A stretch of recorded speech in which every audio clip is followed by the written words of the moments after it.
What's up mga idol? Hinebra, may bagong resback sa playoffs. Pero bago mo sana ipagpatuloy ang panonood mo, ay huwag mong kalimutan na mag-subscribe bilang suporta sa aking YouTube channel. Maraming salamat idol. Nalalapit na talaga ang pagtatapos ng elimination round, at karamihan sa mga teams ngayon ay isang laban na lang ang natitira. Isa nga ang Barangay Hinebra sa umaasang maipapanalo nila ang magiging huling laban nila.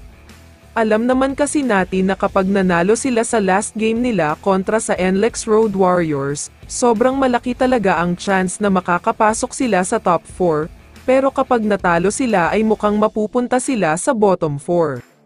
Sa January 13 ay makakalaban ng Barangay Hinebra ang NLEX, kaya naman sa mga nagtatanong kung si Bishop pa rin ba ang magiging import ng Hinebra, sinagot ni Coach Tim na tatapusin na daw nito ang elimination round. Magkakaroon na lang ng desisyon kapag natapos na nga ang huling natitirang laban nila, at kapag nalaman na nila kung makakakuha nga ba sila ng twice to beat advantage o twice to win disadvantage. Pero mukhang dapat maging masaya ang mga Hinebra fans, dahil may isang inamin si Coach Tim, ayon sa kanya ay uuwi na daw sa Pilipinas itong si Justin Brownlee, at sasali na nga daw ito sa practice ng Hinebra para maghanda sa playoffs.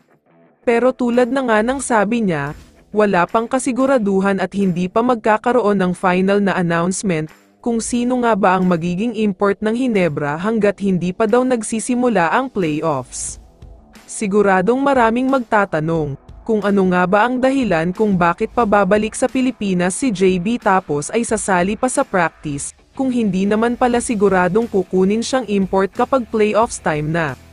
Ang sagot dyan ay magpapakondisyon muna daw siya ng katawan, tapos ay magbibigay siya ng mga advice kay Tony Bishop, para kung sino man sa kanila ang piliin na import ng Hinebra management ay pareho na silang handa. Kung ako naman ang tatanungin, magandang plano ito para sa Hinebra, at malaking advantage talaga ito. At least kahit papaano ay may pagpipilian sila kung sino ang kukunin nilang import, sana sa oras na ito ay matapos na ang suspension ni JB.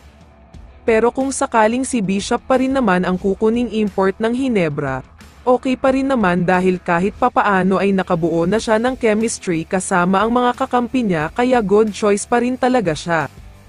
Kaya naman kung ikaw ang tatanungin idol, sino ang gusto mong maging import ng Hinebra sa playoffs?